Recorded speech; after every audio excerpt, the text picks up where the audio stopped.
a mí sí que me gustaría la derrota de Evo Morales, ¿no? Claro, La en derrota urnas. política, la derrota plena. Y esa tiene que pasar por las urnas Tiene que para pasar. ser plena, para ser incuestionable, ¿no? Que sea derrotado por la voluntad de la gente que un día votó por él, ¿no? Que esa elección nos haga decir a todos por qué los que votamos por Evo ya no solo que no votamos por él, sino que votamos contra él, ¿cierto? Buenas noches, Alejandro. Gusto tenerte en el podcast. El gusto es pues mío, Denis. Con su consigna al voto nulo, Evo es nuevamente, me parece a mí, desleal al movimiento popular. Ya lo fue con el boicot con el que arremete al gobierno de Arce desde 2022. Ya. Él no avala ningún gobierno social, popular, sin él a la cabeza. Su ambición, su vanidad es ya un caso digno de psicólogo, de psiquiatra. Él no está ahora dispuesto a darle su apoyo a Andrónico, y con esa decisión puede que su pupilo, su enemigo íntimo, no llegue a segunda vuelta, ¿no? Sí, sí. Hemos visto que las encuestas le están atribuyendo un voto bajo, pero además decreciente a Andrónico, pero en la composición general de las varias encuestas coincidentes en estos datos, vemos que no hay el tal voto oscuro con el que oculto, perdón, con el que Andrónico supuestamente podría recuperar posiciones, ¿no? Pareciera con bastante claridad que los más o menos 10 puntos que viene perdiendo Andrónico hasta el momento se han ido al voto nulo precisamente, ¿no? Y en alguna medida menor al voto blanco, y resultaría pues bien difícil a la luz de la experiencia en estos procesos electorales que le vuelvan los votos que se le fueron para el voto nulo, que vuelvan, y peor aún con el papel que está haciendo en su campaña, que es tremendamente pobre, ¿no? Entonces, yo digo, si todo el oficialismo se uniera, los votos de Andrónico, los votos de Castillo, los votos de Eva Copa y los votos nulos de Evo, de todas maneras no entrarían a la segunda vuelta, de todas maneras, ¿no? Y eso nos da la pauta de el desgaste enorme del oficialismo, más que el desgaste, ¿no? Habría que decir la bancarrota histórica, definitiva del MAS, ¿no? De manera que, por eso mismo, algunos hemos estado especialmente preocupados con la amenaza del fraude, porque no se trata de actores políticos locales simplemente que se reunirán y tomarán decisiones de acuerdo a lo que piensen, sino que son la pieza de un esquema transnacional de poder que está sobre ellos, ¿no? Mucho más sobre Arce que sobre Evo. Ese esquema de las dictaduras latinoamericanas, ¿no? Que ha resultado siniestro y cuyo know-how ha sido aplicado escrupulosa y rigurosamente en el gobierno de Arce y mucho más que en el de Evo, ¿no? Y parte de su menú, de su arsenal, es el fraude, que ya lo hicieron en el 2019, ¿no? Y tal vez el 2020. Pero bueno, lo que queda en duda es que su debilitamiento tan espectacular les permitirá siquiera ensayar el fraude, porque para el fraude también se necesita fuerza, inclusive cierta fuerza electoral, pero además la capacidad de manejar fluidamente las instituciones públicas, en fin, ¿no? Entonces, estamos efectivamente en una debacle, en la bancarrota final del MAS, y si bien Evo no es el principal culpable, tiene mucho que ver, ¿no? con su, lo has dicho bien, con su patología, ¿no? El problema es que en nuestro continente, con bastante frecuencia, la política selecciona estas patologías, porque ahí está Bukele, ¿no? Con las sorpresas que nos está dando, ni qué decir Maduro, el mismo Chávez, en fin, o Fidel Castro. Claro. Desde el año 2010, que se retira el voto nulo y el voto blanco, y entonces la torta de porcentajes se reparte entre los candidatos que habrían recibido un voto válido.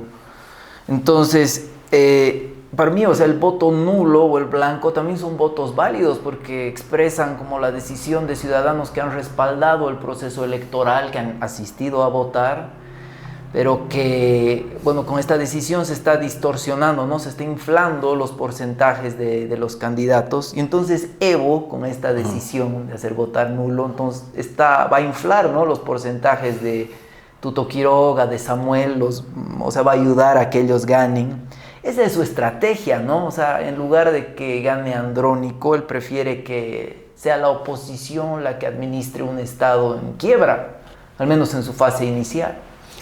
Yo lo veo así, exactamente así, porque además sabemos, tal vez ya te hayan comentado, porque tú en ese tiempo debiste estar muy chiquito o no debiste existir todavía, cuando el Evo, en vez de apoyar como correspondía a su compromiso orgánico la candidatura de Alejo Vélez, ¿no?, por Izquierda Unida, hizo cruzar el voto, de manera que se vote para él como diputado y se vote para presidente por Jaime Paz, ¿no? ¿Eso ha sido el 97 o antes? Eso ha sido el 96. 96. Claro, en la elección del... O sea, que él alienta ese voto cruzado. Claro, deliberadamente, y es algo que le han reclamado recurrentemente, en fin. Bueno, él pese a su discurso radical, en fin, nunca ha tenido mayores problemas para hacer componendas subterráneas, ¿no? Un problema ético fuerte ese, ¿no? Claro que sí, claro que sí. Lo que es muy revelador de las limitaciones que ha tenido como proyecto político el MAS, ¿no? Ese componente ético. Ahora, lo que a mí me hubiera gustado es que Evo sea candidato, por dos razones. Una, de principios profesionales. Yo soy abogado, y aunque los abogados estamos tan venidos a menos en este país, no me he sentido pues realmente obligado moralmente a decir que no encuentro ningún argumento jurídico para la inhabilitación de Evo, ¿no? He leído varias veces con el mayor cuidado la opinión consultiva de la CIDH a la que se ha acudido ante una carencia evidente de mandato normativo en la Constitución. Leyendo esas dos lineecitas de la Constitución, para nada se puede entender que no haya reelección discontinua, ¿no es cierto? Y lo que he encontrado en esa opinión consultiva es todo lo contrario de lo que nos han mostrado todos, ¿no? Opositores, jueces, en fin, y sobre todo el otro masismo, el oficialista, ¿no? Esa opinión consultiva tiene un sentido más bien promotor de la reelección discontinua como alternativa a la inaceptable reelección continua e indefinida, que claramente se le explica como algo nocivo para la democracia, contrario a la alternabilidad en el gobierno, en fin.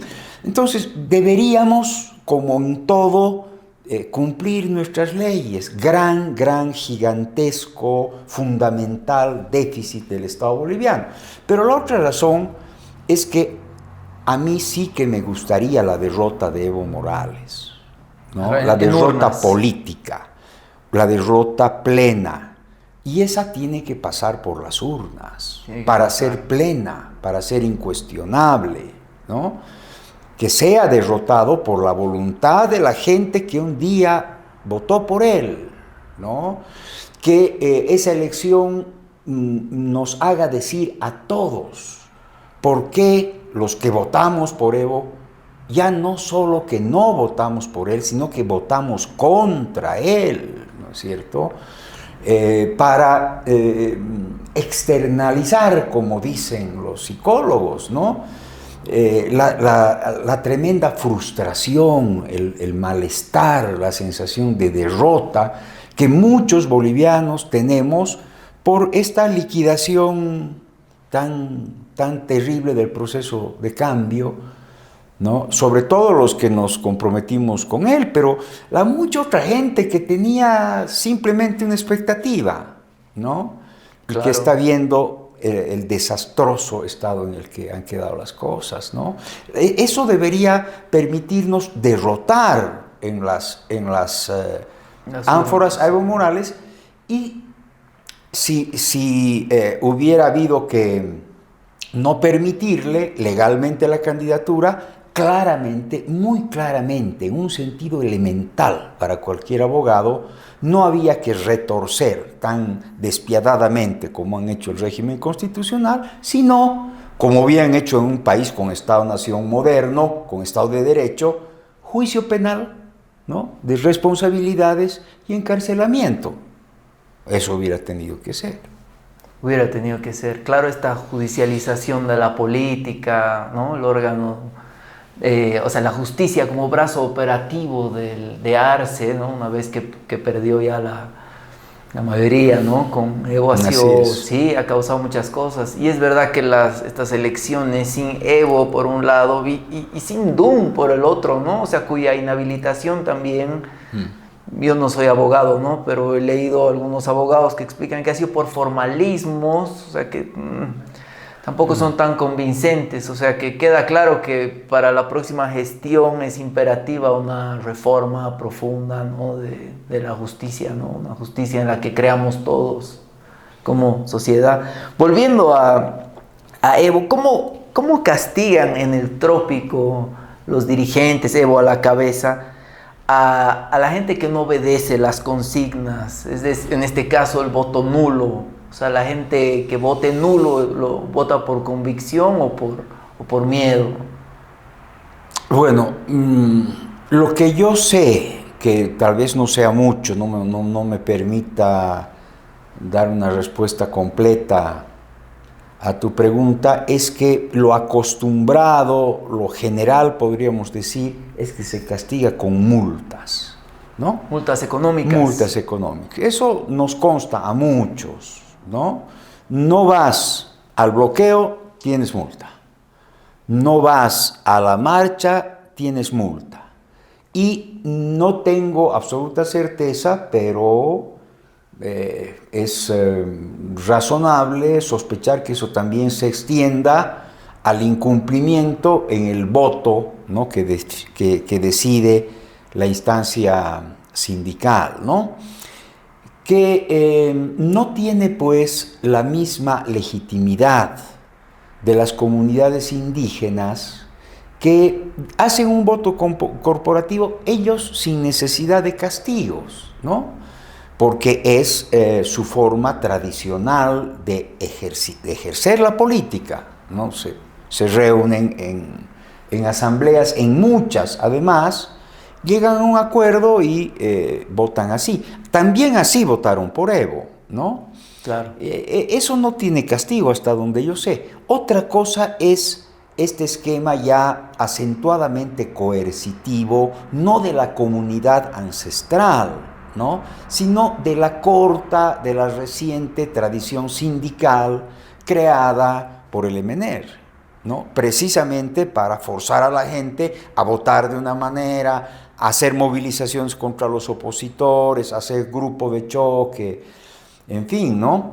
Pero si hablamos de coerción en el Chapare, la cosa es muy compleja y es muy siniestra por la interferencia del narcotráfico, ¿no? Claro, Que sobre cualquier jurisdicción tradicional, que sobre cualquier hábito comunitario e incluso sobre las tradiciones y normas sindicales, impone sus propias normas, que son los de la violencia más extrema y de la sangre, claro. como en este caso lo testimonia el caso de los policías, los esposos Alexander y los otros policías asesinados de la manera más cruel, ¿no? Según lo testimonió Filemón Escobar, testigo presencial, ¿no? Ya lo testimonió en un momento de agonía, ¿no? Fue una decisión sindical orgánica. Entonces diremos, la cosa comienza en la multa y quién sabe en qué extremo monstruoso de violencia terminará la coerción. ¿Y la coerción pasa también por las tierras? A ver, este es un tema que a mí me ha interesado mucho porque esa es mi especialidad. Yo trabajo en tierras de toda la vida, ¿no? Lo primero que hay que tomar en cuenta, es muy, muy difícil, ¿no?, que la tierra entre en el ámbito de las represalias, los castigos y las penas, ¿no? En mi facultad, en la Facultad de Ciencias Sociales de San Simón, hay una línea muy interesante, muy provechosa de investigación en este asunto, de manera de ver cómo se está volviendo la jurisdicción indígena originaria campesina, que expresa, ¿no?, la normativa tradicional, y no llega, no hay ningún caso en el que a alguien, por algún motivo, le quiten su tierra. Eso explica por qué la gran mayoría de la población indígena y campesina de Bolivia, en estos tiempos de capitalismo campeante, intenso, agresivo, en fin, ha optado por la titulación colectiva y no individual de la tierra, cosa que yo quisiera tener la oportunidad, no lo digo en forma peyorativa, ¿no?, sino sinceramente de explicárselo a don Tuto Quiroga, eso, ¿no?, te iba a decir, que cree que la individualización, sí, es la clave. No lo ha sido y no lo va a ser porque la gente no ha querido. En la larga historia en la que el Estado boliviano ha pretendido siempre eso, que sigue pretendiendo Tuto Quiroga, individualizar la propiedad como garantía de progreso, en fin. Tampoco han progresado aquellos a los que les han dado títulos individuales y se los han impuesto, en fin. Pero bueno, de esto se podría hablar muchísimo. A lo que voy es a que no confía en el Estado para resguardar ese bien fundamental en su patrimonio y en su seguridad familiar, que es la tierra. No confían, y aceptemos que tienen muchas razones para no hacerlo. Confían en la comunidad, en esa entidad pequeña que existe junto a él, que es la misma donde nacieron y vivieron sus bisabuelos y los bisabuelos de sus bisabuelos. Confían en él, porque los hechos los llevan a eso. La tierra no es motivo de castigo. Nunca se deja a nadie sin tierra. Pero hay una serie de denuncias que yo, para ser serio, tendría que decir que no he confirmado, pero no puedo dejar de tomar nota de ellas, que ya en el Chapare sí se está utilizando la tierra. Parece ser que en el Chapare, como el trámite del saneamiento lo hace la organización sindical para todos sus afiliados, es la organización sindical también la que se agarra los papeles, los títulos, y no se los da. Y la otra denuncia es que hay desplazamientos incluso, ¿no? Despojos de la parcela, porque en las propiedades comunarias, ojo, no todo es de todos, no. En todas las comunidades indígenas, cada individuo y cada familia tiene lo suyo. Tiene su parcela para cultivar, por grupos, tienen sus espacios para la caza, para la recolección, etcétera, etcétera, y eso se respeta sagradamente, por lo menos confiablemente, como no lo hace el Estado. Pero ahora parecería que por esta vía que nos ha hecho tanto daño, que es esta corporación medio sindical, medio delincuencial, también eso se estaría resquebrajando, ¿no? Me gustaría que comentemos un poco sobre el panorama actual a pocos días de las elecciones. O sea, tenemos por un lado a las crías del Estado plurinacional, ¿no? Andrónico, del Castillo, que quieren, entre comillas, cambio y continuidad, que es una frase que me dio Fernando Mayorga en el podcast cuando vino. En mi opinión, eso es imposible, ¿no? Porque ya no hay la renta del gas, o sea, la receta actual del MAS solo produce inflación y deuda, nada más. Al frente hay dos políticos antiguos que niegan su pasado, no quieren hablar de él. Hay uno que tiene un partido ya hace 30 años, un partido vigente, exministro de Jaime Paz, ha sido candidato también a vicepresidente de Jaime Paz, a vicepresidente Janine, antes de retirarse ambos de la contienda. El otro también fue ministro de Jaime Paz, ha sido vicepresidente de Banzer, ha sido, bueno, firmante de la Convención de Washington, esa que postulaba la Coca Cero. En su gobierno se ha pretendido privatizar el agua, etcétera. Se presentan como novedad, pero, o sea, tienen ideas antiguas. El ciudadano tiene que elegir entre esas opciones, ¿no? Sí. Bueno, pero a ver, viendo por el comienzo de tu pregunta, se habla del agotamiento del Estado plurinacional como diagnóstico fundamental, ¿no? A partir del cual cabe replantearse las cosas y definir programas, rumbos a seguir. Y ese es un error, eso no es verdad, ¿no? El Estado plurinacional no se ha agotado, como tampoco se agotó el Estado liberal o el Estado del 52, ¿no? Porque no llegaron a ser, en la dimensión de la realidad concreta, además esa realidad amplia que implica un Estado, no llegaron a ser tales, ¿no? Todos ellos, y ahora el Estado plurinacional, se ha quedado en la formalidad, en la apariencia, en la ficción, ¿no? Algo que ha mostrado con mucha lucidez, y yo no sé por qué se lo soslaya René Zavaleta, ¿no? Cuando nos habla del Estado aparente, mostrándonos que lo que ha persistido bajo distintos disfraces, bajo distintas ficciones declarativas, es el viejo Estado colonial, ¿no? Desde antes de la fundación de la República de Bolivia. Eso es lo que ha habido. Si tuviéramos más tiempo, me gustaría que veamos cuáles son sus componentes para que veamos cuán vivos están. En todo caso, la ausencia es muy grande, que es la de un Estado moderno con su forma democrática, representativa, en nuestra realidad concreta. No lo hubo el siglo XIX, no lo hubo en la emergencia liberal, no hubo con el nacionalismo revolucionario y no lo hay ahora.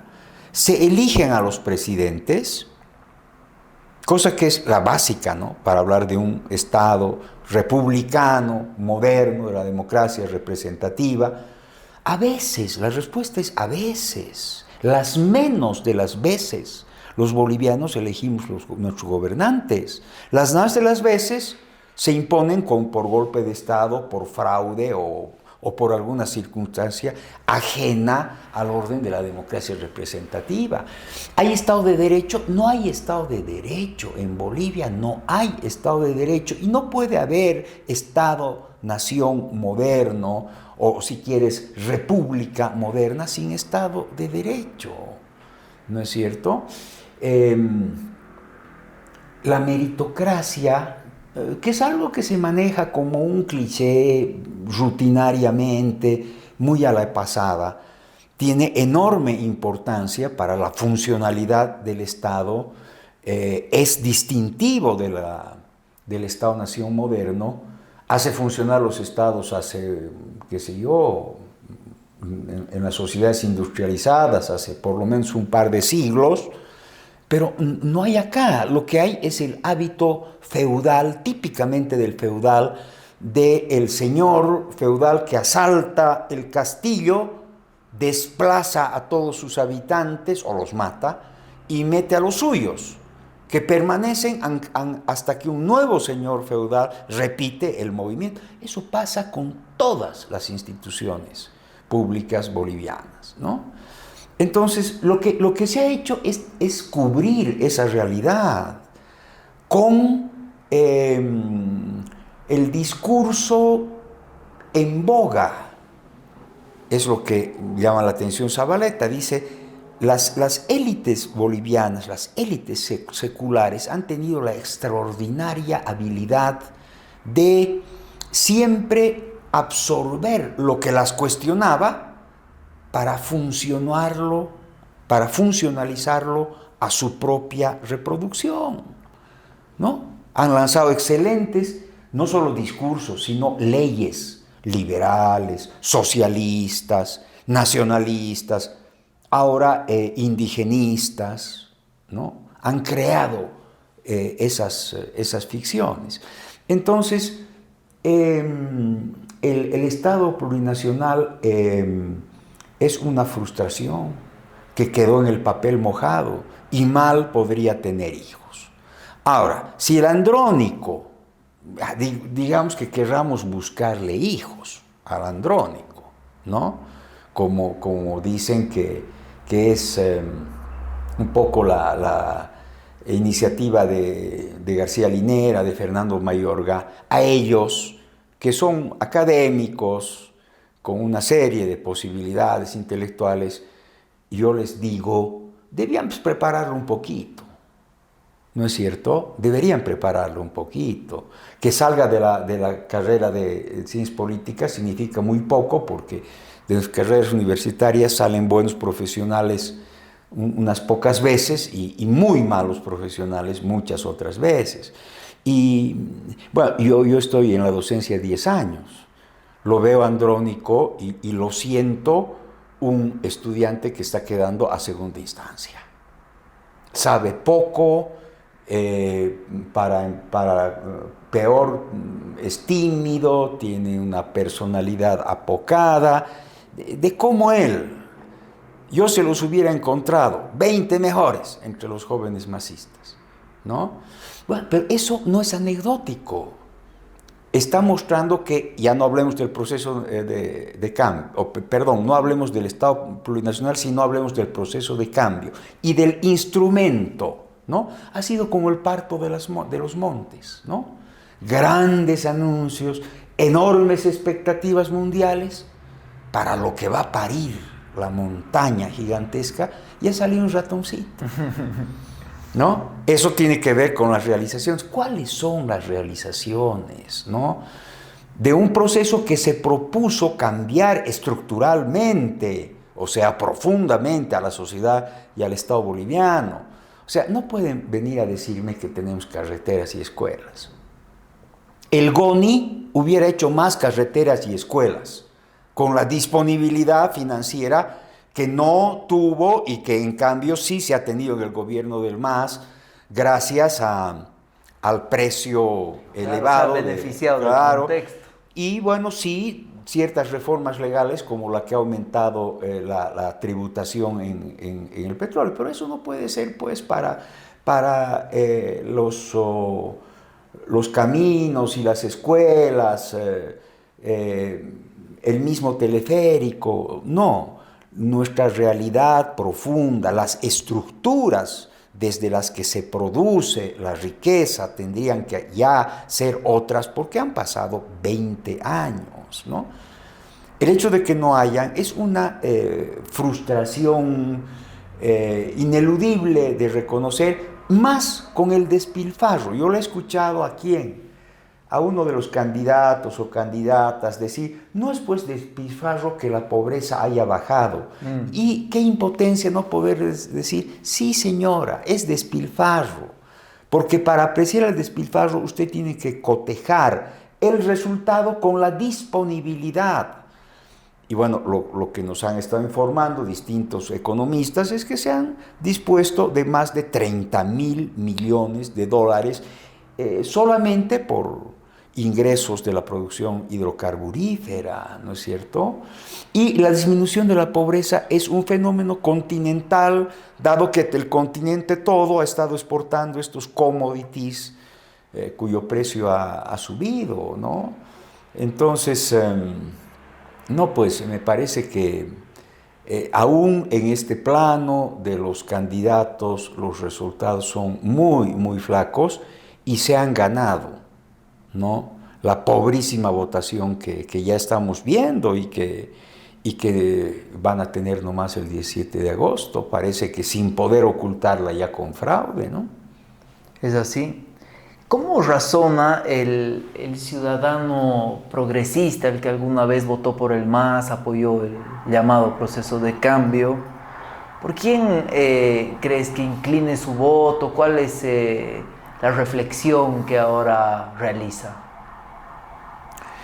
Yo creo que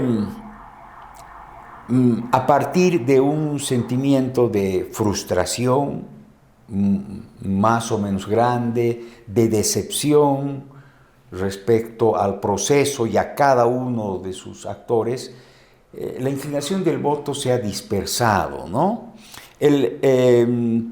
Tal vez una parte mayor en la persistencia en optar por el MAS sea la del Evo, ¿no? Podemos esperar que el voto nulo esté arriba del 10% o incluso del 15%, no más, ¿no? Están estos residuos lamentables, ¿no? El Castillo, bueno, lo del Castillo es mucho peor, ¿no? Es mucho peor. Castillo es un policía dedicado a la represión política. Yo he dicho en una columna que he publicado hace poco en Sumando Voces, el señor Eduardo del Castillo nos está haciendo una grave afrenta al postularse a la presidencia. Él tiene que postularse a algún grado subalterno en el G2, que es el siniestro servicio de inteligencia cubana, porque su trayectoria, sus méritos, sus capacidades son para eso, ¿no? No para presidente de Bolivia, háganme el favor. ¿Qué es lo único que ha hecho destacado en su vida? En su vida, porque además es un hombre muy joven, ¿no? Apresar opositores, ¿no? Con despliegue hollywoodense además, ¿no? Hacer torturar de una manera tan cruel que ni siquiera lo hacían las dictaduras militares, como lo hicieron con el dirigente campesino de la Cocalero de La Paz, César Apaza, al que lo han torturado hasta dejarlo paralítico.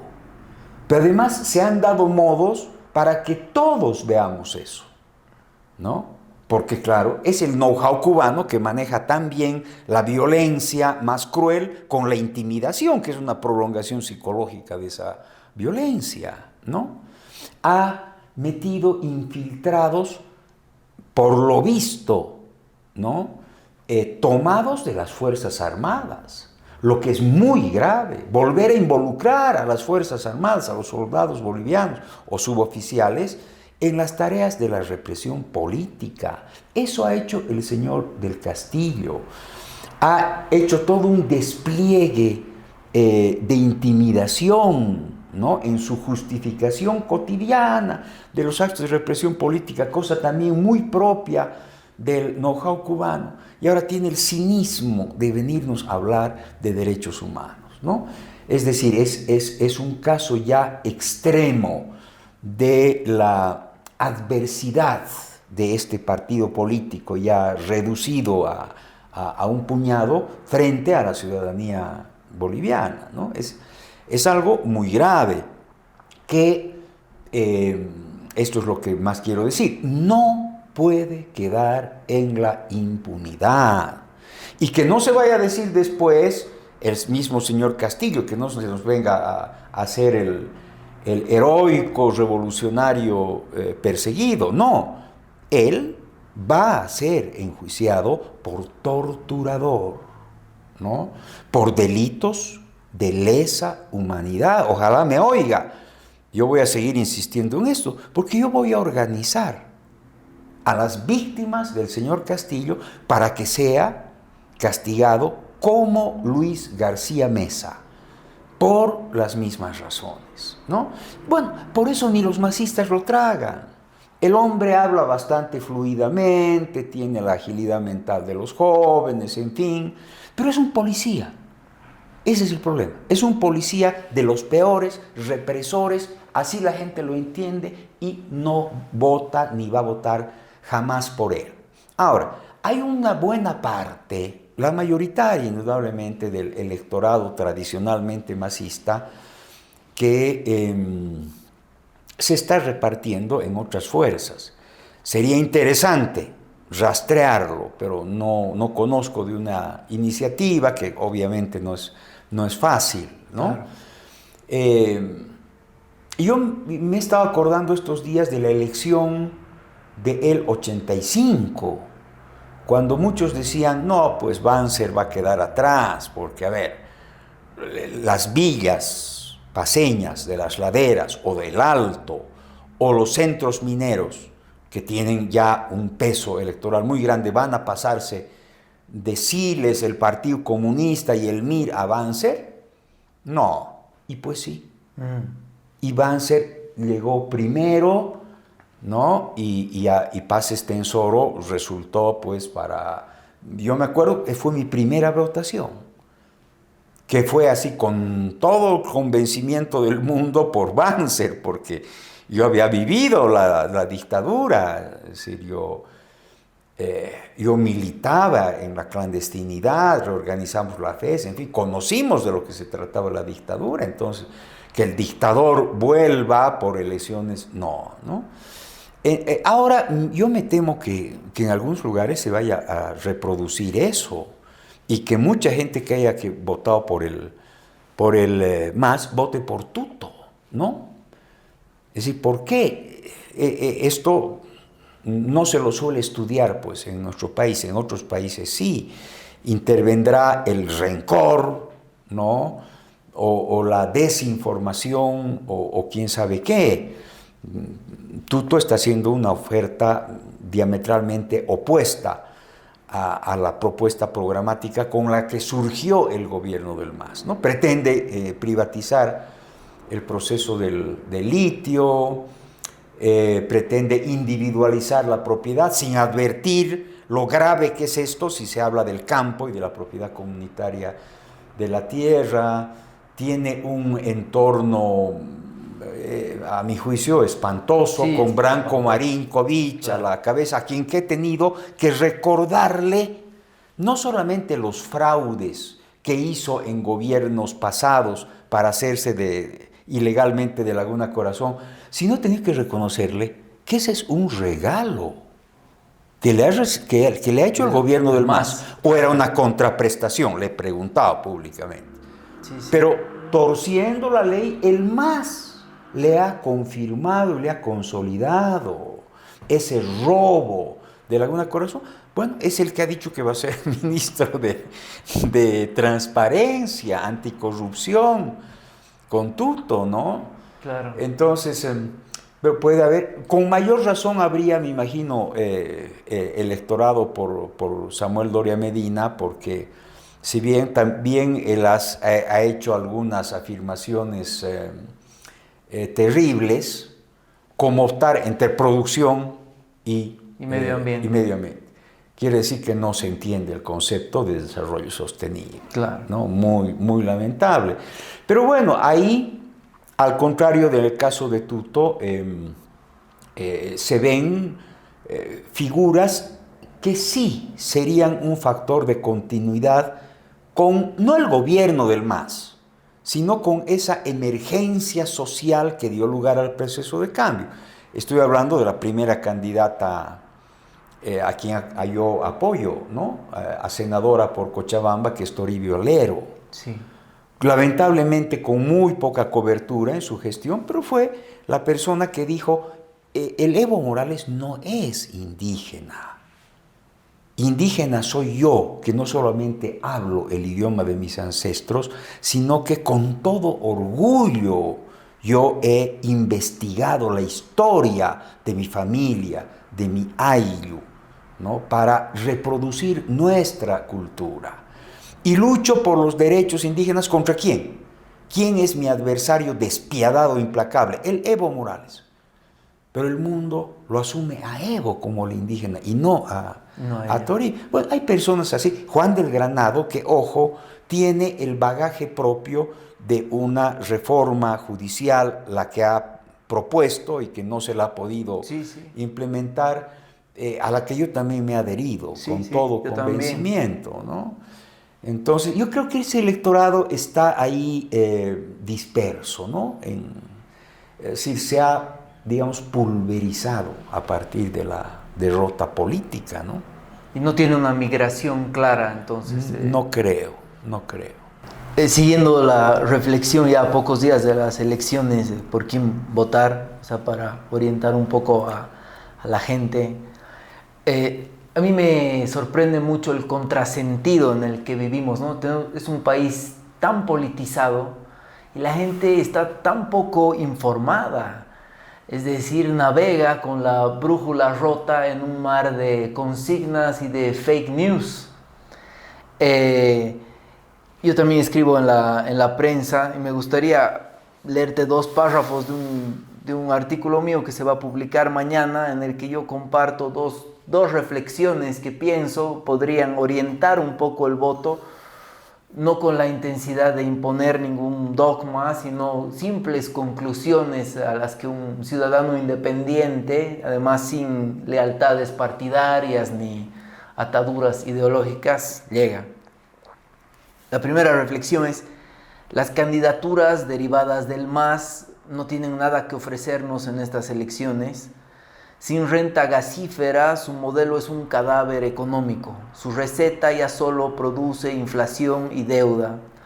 Reconozcamos, sin embargo, que su gobierno redujo la pobreza y llevó el Estado a lugares profundos y postergados, pero hoy el país se derrumba y las peroratas pachamamistas no van a salvar ni un alma.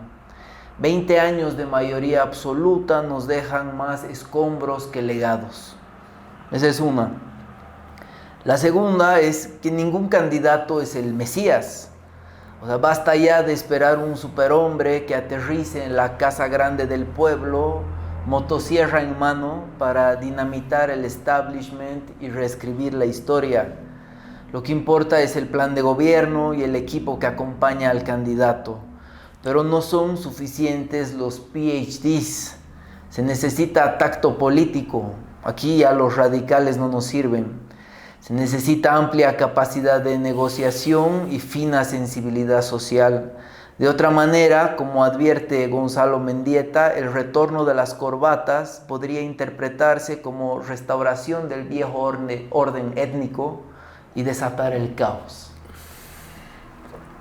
¿Sirve? Me parece excelente. Me suscribo, como suelo hacerlo con tus columnas, que las he estado leyendo, ¿no? Me suscribo, y en particular a esta. Eso es tal cual lo que yo diría, ¿no? Tal cual. A ver, sobre el primer párrafo, sí, pues va a llegar el momento conflictivo, con tensiones que que nos las podríamos evitar si estuviéramos más habituados al debate político, de reconocer que el proceso de cambio tuvo logros, tuvo conquistas, ¿no? Más en este plano formal al que está tan inclinado el Estado ante sus impotencias reales, ¿no? La Constitución, que tiene un montón de defectos, pero que muy por sobre esos defectos tiene pues más derechos, ¿no? Y no estamos hablando de la plurinacionalidad, que yo hablaba ayer con una colega de mi facultad.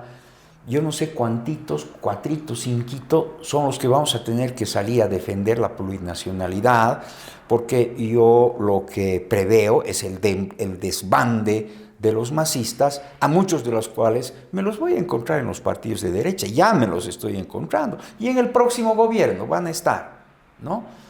Y los que hemos roto con ese gobierno enfáticamente hace más de una década, vamos a tener que salir a defender, se va a entender que al gobierno, ¿no? Pero no va a ser al gobierno, sino a esa realización, producto de una larguísima acumulación de demandas indígenas que es el Estado plurinacional, aunque sea como solamente formulación constitucional en la que ha quedado, porque casi que solo en eso ha quedado, ¿no?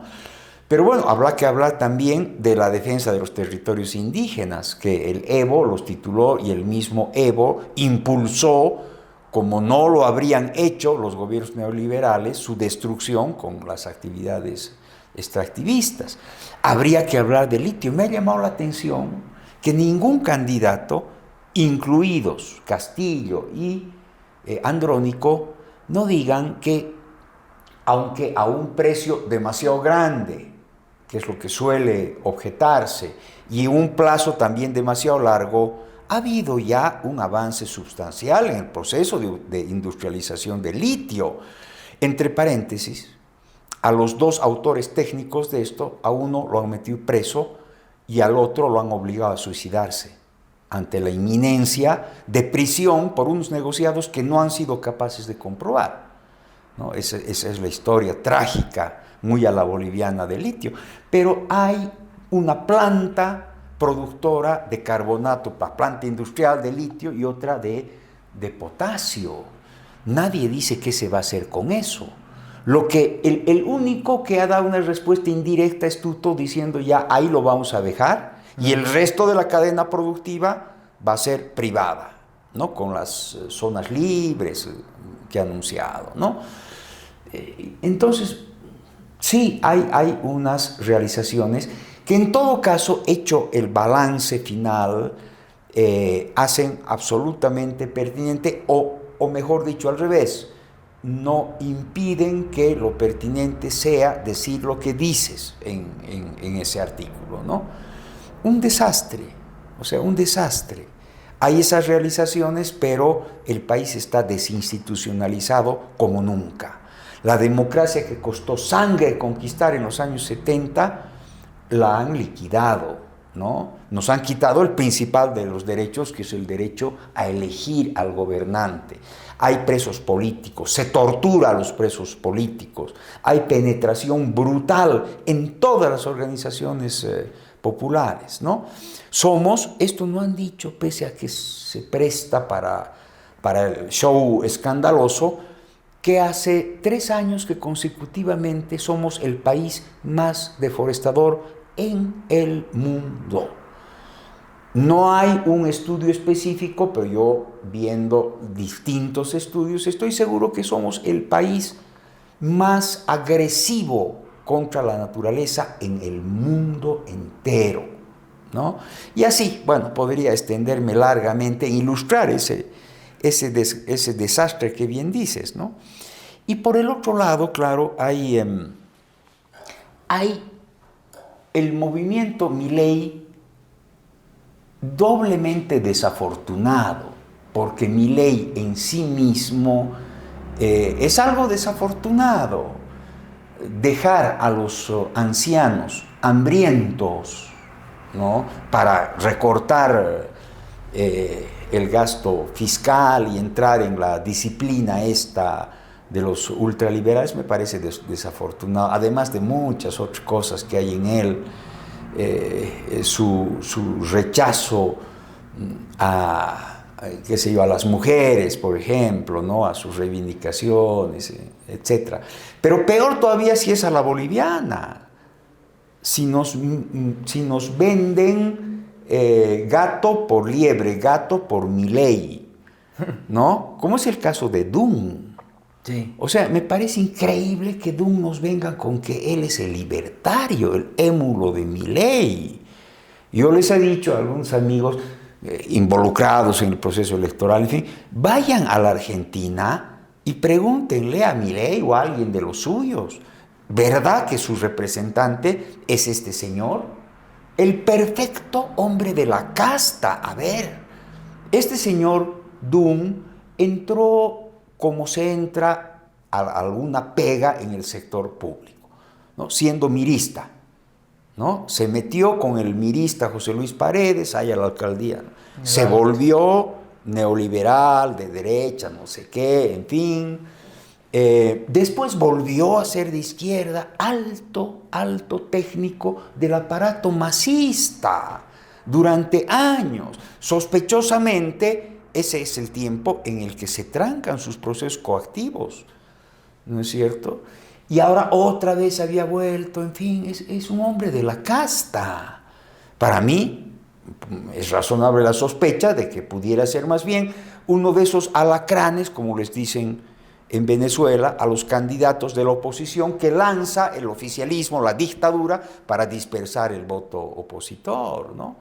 Entonces, lo que he visto son esas cosas rarísimas que solamente me temo que puedan ocurrir en Bolivia, ¿no? Un señor que dice, yo soy el candidato de ADN, derechista, liberal, ¿no? Y estas son mis propuestas, y son unas propuestas bastante de izquierda, ¿no? De lo más raro. Claro. Quiere Incoherencia derechos absoluta. particulares para las mujeres, que está bien. No, yo le diría, señor, saludo, señor candidato, no me acuerdo el nombre, saludo que usted, pese a su presentación, esté tan cerca mío en posiciones de izquierda, ¿no? Claro. Entonces, sí, no, el panorama es francamente desalentador. Además, con lo que hablábamos antes, ¿no? Los medios de comunicación tampoco ponen de su parte, ¿no? Y han hecho este formato que está pues pensado para el show, para que se insulten entre ellos, en fin. Ni siquiera se miran de frente, ¿no? Una fila de y te dicen, ahí. en cuanto a propuestas, no, es que la gente se duerme. Que se duerma pues, la gente, ¿no? De repente alguna va a despertar algún ratito y va a escuchar algo de fondo, ¿no? No podemos trasladar a una cosa tan importante como un proceso electoral en que tiene que formarse la voluntad popular que va a tomar las decisiones, no podemos trasladarle ahí esta mentalidad tan lamentable de convertir a la comunicación en mero espectáculo, de lo que tanto se viene hablando. Bueno, han hecho de los procesos electorales otro espectáculo más, ¿no? Entonces, en ese panorama, Denis, son ustedes, los de tu generación, que tienen la sensibilidad que vos estás mostrando en ese artículo, los que tendrán que construir, no de cero, nunca se construye de cero, ni siquiera hay que pretender hacerlo, pero desde bastante atrás, ¿no? Desprendiéndose de muchas taras terribles que nos han quedado. Vaya tarea. Además de la corrupción, del MAS, a mí me ha molestado mucho el maltrato que ha habido a la naturaleza en todos estos años. O sea, hay una distancia, una incoherencia más bien, entre el discurso político y la realidad ambiental.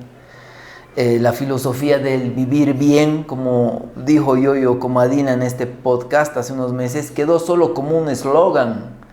Y el pachamamismo quedó como un discurso vacío, como una mercadería for export. ¿Opinas igual? Absolutamente, ¿no? Absolutamente, porque los hechos son abrumadores, son aplastantes. comencemos por lo que decía hace un instante. Estamos manteniendo el campeonato mundial de la deforestación, ¿no? Estos últimos 3 años, ya con antecedentes importantes de varios años atrás, ¿no?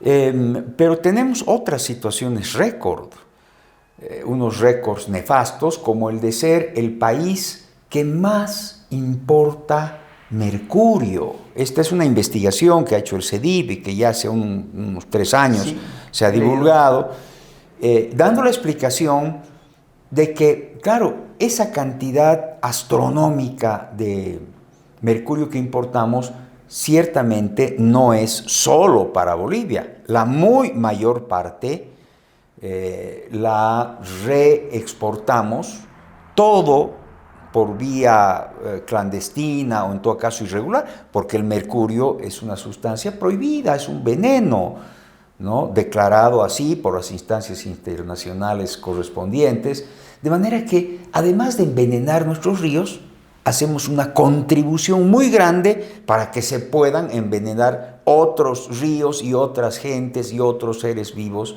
en el mundo. Eso hace Bolivia, el Estado plurinacional de la Pachamama, revolucionario, ecologista, indígena, etcétera, ¿no? Pero la lista es larga. La cantidad de territorios indígenas que después de haber sido titulados han sido avasallados como nunca lo habían sido, nunca jamás, ¿no? Porque hay una penetración densa, a veces combinada de cuartoneros, que explotan madera ilegalmente, mineros, muchas veces ilegales también, y narcotraficantes. La cantidad de territorios penetrados por el narcotráfico, con las consecuencias que son especialmente desgarradoras cuando entra el narcotráfico, porque entra a desestructurar a las comunidades, a imponer su poder, por lo tanto a arrebatar la autonomía de esas comunidades. Entra con el propio consumo de droga, entra con la prostitución, con la violencia sexual, etcétera, etcétera, ¿no?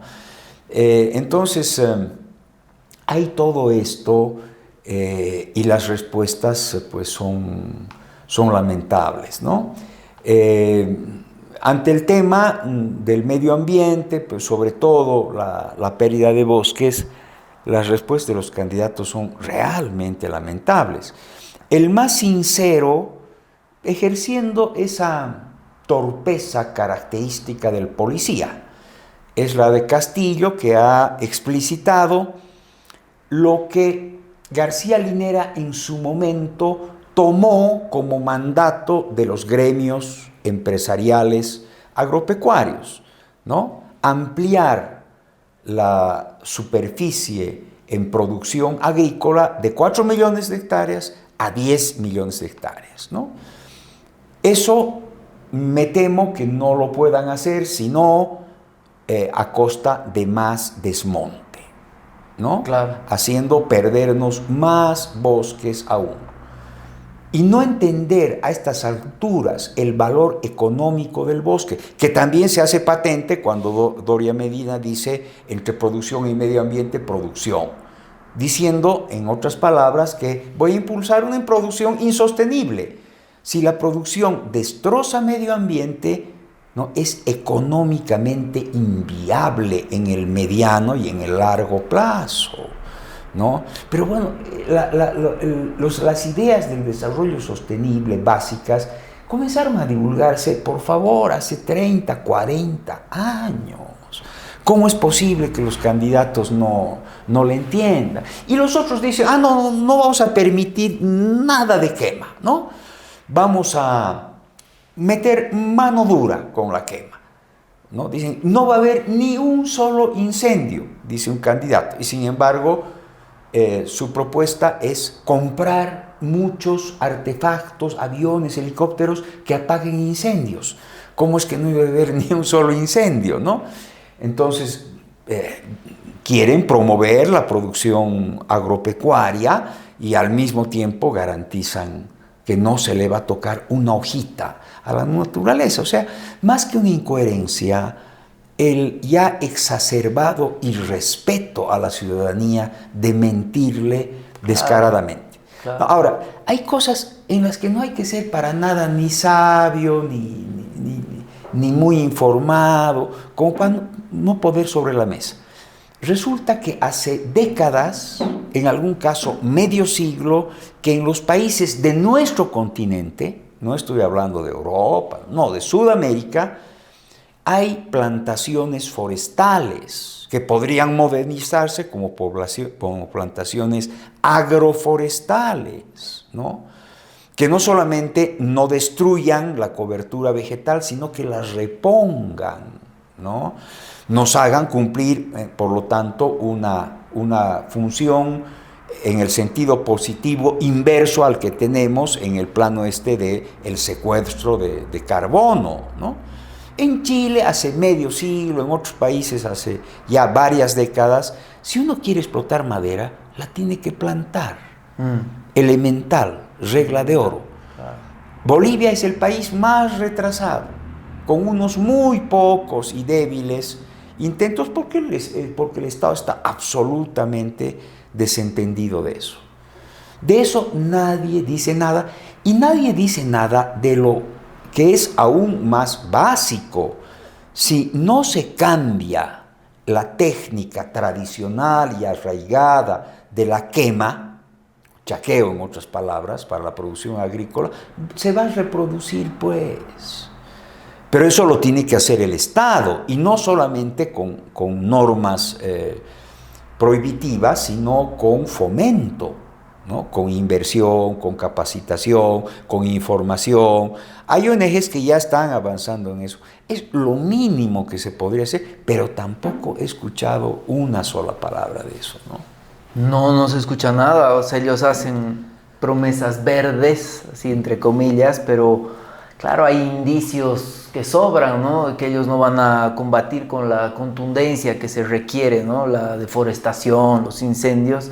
A mí me ha impresionado, me ha decepcionado especialmente ese encuentro, esa reunión que había en la CAO, en la que Tuto y Samuel han hecho sus votos, ¿no? Ante los agroindustriales, que son, o sea, de los principales causantes, ¿no? De los chaqueos, o sea, son los empresarios deforestadores, y ellos no son señalados, ¿no? Con la contundencia debida por candidatos, sobre todo de la oposición, pero el oficialismo igual.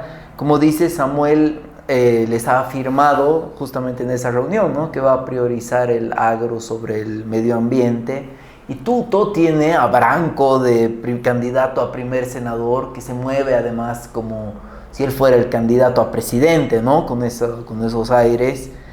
Bueno, de él me ha parecido particularmente graciosa su visita justo a Guarayos, ¿no? Ha sido como la visita de Anticristo. Él ha llegado a tener, si no me equivoco, 26,000 hectáreas en algún momento, y ahora tiene 12,000 hectáreas, un poquito más, en Laguna Corazón. Como explicabas, el MAS ha dejado que él las mantenga, ¿no? Cuando, si no me equivoco, Achacollo era ministra de Tierras. Así es. Entonces, sí, se nota que bueno, o sea, las promesas verdes son solamente un tema electoral, de marketing. Así es, así es. Bueno, ya tendría que ser el tiempo de decirle la verdad a la gente, ¿no? En los países donde este modelo estatal con democracia representativa ha tenido mayores éxitos, y donde ciertamente hay más democracia, ¿no? Los países nórdicos de Europa, por ejemplo, es grave que un candidato le mienta a la gente. Si llega al gobierno y resulta que lo que dijo fue mentira, o por lo menos lo incumplió, hay una alta probabilidad de que lo saquen por mentiroso, ¿no? Y éticamente eso es muy lógico. Aquí parece que fuera al revés, ¿no? De que es inaceptable que en campaña electoral los candidatos digan las verdades. No parece realmente lo contrario, hay una inversión notable. Entonces, claro, hay que decir sí a todos, sí a los empresarios, con que se los va a librar de una serie de obligaciones, ¿no? Que van a exportar siempre, no importa, sin hacer consideración del consumo interno, ni una palabra de los trabajadores. Bueno, sí, ha habido, que me acuerdo en el último debate, alguna consulta sobre transgénicos, ¿no? Todos los van a impulsar con todo, ¿no? Los transgénicos. Pero nadie dice que los transgénicos, si bien no está demostrado que en sí mismos tengan un impacto nocivo en el organismo humano, están acompañados en su implementación a agroquímicos que son cancerígenos. El glifosato, ¿no? Hay muchos estudios que han demostrado que es cancerígeno. En los países vecinos ha causado daños muy grandes a las poblaciones locales con cáncer. Tanto así que ahora dicen los industriales que los han venido produciendo que los van a reemplazar por otros, pero que esos otros nos demuestren que no van a tener esos mismos efectos nocivos, ¿no? O sea, hay muchas objeciones que hacer a los transgénicos y bueno, hay muchas otras verdades que decirle a la gente y que no se la dicen, pues, ¿no? Lo que es un muy mal presagio. Mal presagio. Como última consulta, hace ya un largo tiempo que el bloque popular está desorientado. O sea, si ganan los candidatos de la oposición, cosa muy probable, van a buscar desarmarlo y también van a cometer ciertos excesos, ¿no? Basta ver países cercanos como justamente Milei en la Argentina, Bukele en El Salvador, un poquito más allá, Trump en Estados Unidos. ¿Cómo crees que el bloque popular vaya a resistir estos embates? ¿Cómo crees que tendría que reestructurarse? ¿Alrededor de qué ideas? Bueno, esto es bien importante, ¿no? En una entrevista a propósito de unas alusiones recientes que me hizo Evo Morales, yo he dicho que no tengo el temor que pareciera estar muy vivo en muchas personas, de que asumiendo, de acuerdo al mandato ya evidente de las urnas, el gobierno, uno de los partidos de derecha, el Evo, bueno, el mismo Evo lanzó la amenaza diciendo a ver cómo les va, ¿no? Si la derecha vuelve. Pero es que el Evo ha perdido contacto con la realidad, su patología megalomaníaca lo ha ido separando de la realidad, ¿no? El Evo creía que iba a hacer grandes movilizaciones, ¿no? Y hasta se ha inventado números, yo he visto decir 300.000, 500.000, unas marchas que habrán sido de la 10ª parte, les acepto 30.000 o 50.000, ¿no? Eso es todo lo que pudo el Evo, ¿no? Sus bloqueos se han caído por debilidad, claro, por poca gente, además gente coaccionada para ir a bloquear, que no ha alcanzado para cubrir todos los puntos que debían bloquearse si el bloqueo iba a ser como para presionar en serio al gobierno, ¿no? Y han tratado de suplir esa debilidad social y política con la fuerza bruta, ¿no? Y finalmente han terminado en el disparate trágico de acudir a las instancias internacionales reclamando por una masacre que ellos han hecho. De los 6 muertos en Yayagua, 4 son muertos por ellos, policías y un chico que han matado a golpes, claro, ¿no?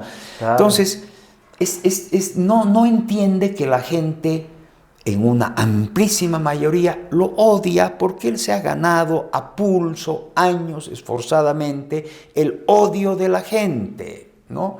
Con sus injusticias, con su prepotencia, con sus traiciones sobre todo, con su pedofilia, en fin, ¿no? Entonces, yo no creo que el Evo tenga más fuerza que para escapar. Lo que yo creo que se va a ir a algún lugar del mundo, porque lo último que va a aceptar es asumir la prisión. Y eso sí, alguien ha dicho, el mismo Evo en la oposición, y ni qué decir, el Evo o el Arce en el gobierno, funcionan con un exacerbado despliegue de clientelismo. Funcionan porque hay plata que cobrar, que recoger de una manera o de otra, ¿no? Funcionan en torno al Estado, y eso ya no van a tener, Entonces, yo no creo que haya esa oposición fuertemente destructiva que se teme a un gobierno. Pero lo que también he dicho es que si algo de eso pudiera ocurrir, en ningún caso no muy inmediatamente, pero si en un mediano plazo surgiera una oposición más política que social, ¿no? Intransigente, radical, violenta, en fin, va a ser porque los gobernantes de la derecha le den paso, ¿no? Porque ellos fabriquen un nuevo Evo Morales o que lo restablezcan al que ya hay, ¿no? Porque acordémonos que ellos han precipitado, es decir, la administración del ciclo neoliberal ha sido pues propicia para que haya un ascenso en las demandas sociales populares y ese ascenso derive en movimiento político y en triunfo electoral, finalmente. O sea, tiene culpa en esto Sánchez de Lozada, que quiso aplicar el modelo de ajuste estructural, se llamaba, más radical del mundo. Así fue reconocido. Pocos se han atrevido a privatizar los hidrocarburos. Uno de esos muy pocos, creo que 3, ¿no? Aunque a 2 nuestros vecinos, Perú y Argentina, era pues Bolivia. Ha hecho una privatización disfrazada, pero escandalosa pese al disfraz. Vender el Lloyd a un precio inferior a una de las cuentas que tenía ellos. Ese tipo de cosas, claro, ¿no? La ilegalidad, ¿no? El pisoteo de la Constitución en el que ya incurrieron ellos, ¿no? Querer consolidar latifundios de las maneras escandalosas que tenía el fraude, por ejemplo, de Branko Marinkovic. A Branko Marinkovic le he hecho recuerdo, tus fraudes han sido los más escandalosos que hemos encontrado. Como que a mí me ha facilitado la denuncia porque he tenido que mostrar 2 fotos. La de un predio, de esas 26.000 hectáreas que dices, 14 son Laguna Corazón, 12 son Yasminka, sí, ¿no? Las fotos de un predio y del otro, con el mismo grupo de árboles en el fondo. Aquí hay 2 posibilidades. O que lo del Señor de los Anillos se hizo realidad y los árboles resultaron amigos de Branco, ¿no? Y fueron a posar en un predio y caminaron hasta el otro, ¿no? O bien el señor Marinkovic está haciendo un fraude, ¿no? Escandaloso. Bueno, esas cosas, ¿no? Lo han llevado a Evo, y yo diría entre paréntesis la defección de Víctor Hugo Cárdenas, que era el líder natural de ese movimiento de emergencia étnica emancipatoria de largo aliento, ¿no? Cuando se fue con el MNR, Víctor Hugo Cárdenas dejó un espacio, algo tenía, ¿no?, que subir, claro, y desgraciadamente lo que subió pues no fue un comunario como era culturalmente Víctor Hugo Cárdenas, tomando la explicación de Filemón, sino un cocalero, mercachifle y megalómano, ¿no? Entonces yo diría, para cerrar, volviendo a tu pregunta, no vayan pues Tuto y Samuel y los otros fabricarnos otro Evo, ¿no es cierto? Porque si continúan favoreciendo la expansión de los monocultivos de exportación y les permiten, como se les permitió siempre, hacer lo que quisieran, ¿no?, a los agroempresarios y a otros empresarios privilegiados, si reponen así abiertamente el privilegio, si aunque no privaticen, les dan nuestros recursos sin el necesario control estatal a las transnacionales. No importa que otra vez sean yanquis, ¿no? Porque el MAS ha sido tan antiimperialista, es decir, a un nivel de farsa. Lo que ha hecho es sustituir el capital financiero estadounidense o europeo por el chino y el ruso. Claro. ¿No? Pero la desgracia para el país se mantiene nomás en uno o en otro caso. Si hacen eso, si otra vez, ¿no? Bueno, no diríamos otra vez, si dan continuidad a los excesos, ¿no? A los excesos, a la privatización, a la dependencia, ¿no? Va a haber otro Evo, vamos a tener todos esos problemas. Lo de Yanine hay que evitarlo, ¿no? Lo de Yanine fue realmente trágico, porque fue ese gobierno el que le dio más que soga al MAS, ¿no? Bueno, pero ahora sí, para terminar, eso nos interpela al resto. A mí me resulta desesperante cómo en una sociedad como la Argentina, donde hay tanto pensamiento, tantas ideas, tanto conocimiento, tanta calidad humana para crear de todo, no es posible que surja una izquierda que no sea la banda de asaltantes que son la Cristina Kirchner y compañía. ¿Cómo es posible, no? O en los otros países que han sufrido estas izquierdas falsas, estas izquierdas de disfraz, ¿no? La misma Venezuela, Nicaragua, en fin.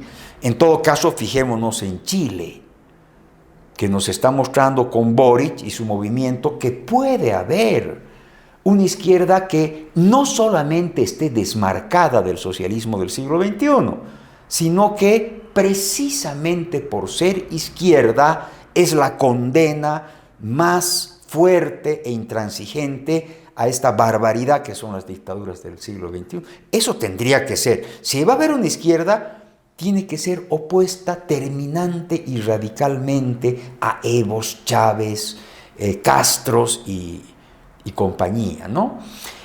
Ahora, que no haya revancha, esto también entraría en, digamos, las condiciones propicias para que volvamos a tener una amenaza así de grave, pero que no haya impunidad.